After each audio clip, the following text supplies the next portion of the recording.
عايزك تشوف الاشخاص اللي بيلعبوا حديد دول.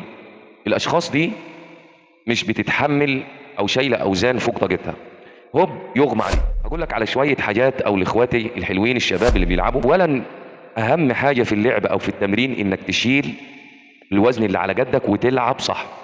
بروح الاقي ناس في الصاله ما شاء الله عمال يشيل 50 كيلو وبيلعب يا عم ومش قادر، وبيلعب غلط. تلعب بقالك قد ايه يا عم؟ بقالي سنه. مفيش اي حاجه في جسمه، يعني الجسم الطبيعي اللي ما بيلعبش احسن منه.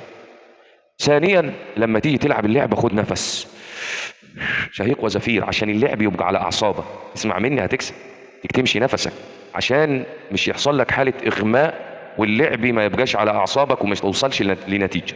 صليت على سيدنا النبي، امشي على الحبه دول هتوصل. وانا بفضل الله ماشي كده وفي تقدم. تلعب صح لو هتلعب ب5 كيلو او ب10 كيلو. اهم حاجه نظم نفسك وما تشيلش تقيل وتنفس شهيق وزفير. ربنا يحفظنا ويحفظكم. صلي على النبي وشارك الفيديو لعل احد يستفيد.